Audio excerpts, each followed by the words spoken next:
Assalamualaikum warahmatullahi wabarakatuh. Perkenalkan, nama saya Faira Indonesia. Nama saya Resi. Perkenalkan, nama saya Iwa Mustofa. Di sini kami akan memaparkan analisis yang telah kami lakukan terhadap perusahaan PT Ultra Jaya Milk. Yang pertama itu kita harus tahu dulu proses bisnis PT Ultra Jaya Milk itu. Nah, seperti yang sudah kita ketahui bahwa PT Ultra Jaya Milk ini perusahaan bisnis yang bergerak di bidang minuman yang ada di Indonesia. Nah, PT Ultra Jaya Milk ini didirikan pada tahun 1958 di Bandung. Tetapi perusahaan ini awalnya bergerak di bidang industri rumah tangga. Nah, PT Ultra Jaya Milk ini juga merupakan pelopor minuman kemasan yang cocok dengan selera masyarakat Indonesia. PT Ultra Jaya Milk memang dari awal itu fokusnya hanya pada produk susu. Nah, namun seiring berjalannya waktu, PT Ultra Jaya Milk juga mengembangkan inovasi produk jus seperti yang kita kenal itu Buahvita dan Gogo. Ini perusahaan ini juga mengembangkan varian minuman yang lain, yaitu seperti teh kotak, sari asam asli, sama sari kacang hijau. Tapi pada tahun 2008, Buahvita dan Gogo itu diambil alih oleh perusahaan Unilever. Nah, yang menyebabkan perusahaan ini menjadi lebih fokus terhadap produk susu aja. Nah, sebagai contoh, perusahaan ini juga telah menerapkan teknologi robot lengan, AGV, dan stacker crane dalam pengoperasian sejak tahun 1995. Analisis yang kita lakukan pertama yaitu analisis rasio keuangannya di tahun 2019 dan 2020. Nah, yang pertama itu ada current ratio, yaitu aktiva lancar dibagi dengan utang lancar. Current rasio perseroan pada tanggal 31 Desember 2020 sebesar 1,40%, sedangkan pada tanggal 31 Desember 2019 itu 3,89%.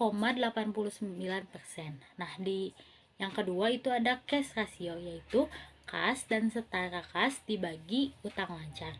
Cash rasio perseroan pada tanggal 31 Desember 2020 sebesar 3,76% dibandingkan pada tanggal 31 Desember 2019 7,90%. Nah, yang ketiga itu ada total debt to asset, yaitu total hutang dibagi total aktiva. Pada tahun 2020, total hutang mengalami peningkatan sebesar 2.327.339. Sedangkan tahun 2019 sebesar 836.314. Berbanding terbalik dengan total aktiva pada tahun 2019 sebesar 6.608.422, mengalami kenaikan di tahun 2020 sebesar 8.754.116. Saya akan melanjutkan penjelasan dari rekan saya, yaitu selanjutnya ada nomor 4, yaitu total debt to equity, yaitu total hutang dibagi modal. Nah, pada tahun 2020 total hutang mengalami peningkatan sebesar Rp2.327.339. Nah, sedangkan pada tahun 2019 hanya Rp836.314 berbanding terbalik dengan modal. Nah, pada tahun 2019 sebesar Rp5.655.139, sedangkan pada tahun 2020 mengalami penurunan menjadi Rp4.781.737.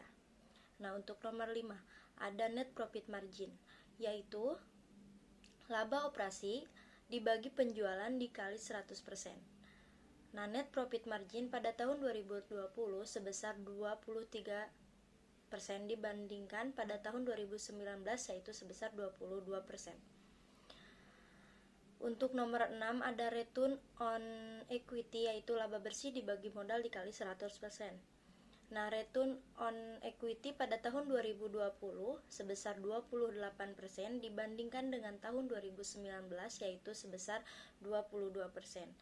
Adapun nomor 7 yaitu return on investment, yaitu laba bersih dibagi total aset dikali 100%.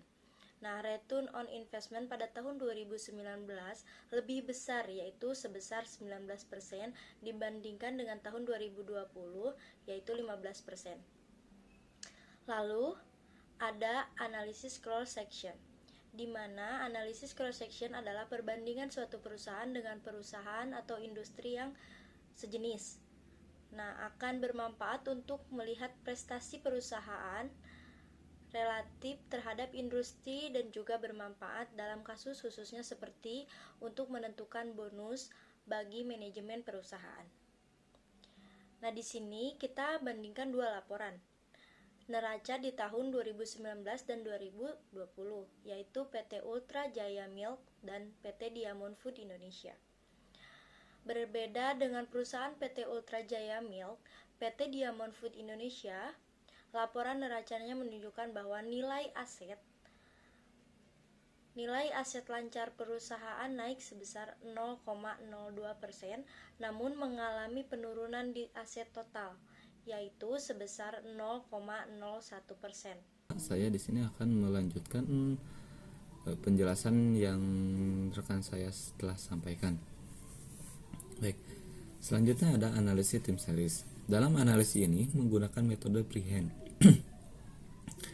Metode freehand merupakan metode yang sangat sederhana, di mana pembuatan tren bebas dilakukan tanpa menggunakan formula matematis. Metode freehand menggunakan cara matematika, yaitu substitusi dan eliminasi. Seperti contoh perhitungan berikut, estimasi produksi untuk tahun 2003 yaitu 474.046. Selanjutnya ada analisis aktivitas pendanaan.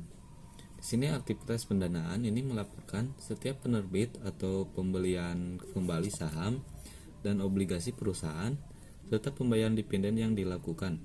Perubahan ini kewajiban jangka panjang dan ekuitas pemegang saham di neraca dilaporkan dalam aktivitas pendanaan.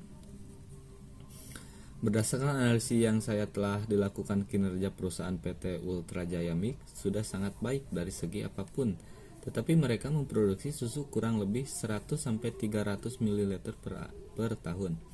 Tetapi dari yang analisis rasio yang saya telah lakukan, mereka kurang stabil karena terlalu banyak penurunan dan kenaikan hanya sedikit saja. Menurut saya mereka harus bisa bersaing di pasaran agar tidak turun. Misalnya seperti terus berinovasi, menemukan rasa tekstur atau produk baru yang unik agar masyarakat Indonesia tertarik pada produk-produk Ultramilk Jaya yang dibuat. Sekian pemaparan dari kami, mohon maaf apabila ada kesalahan. Wassalamualaikum warahmatullahi wabarakatuh.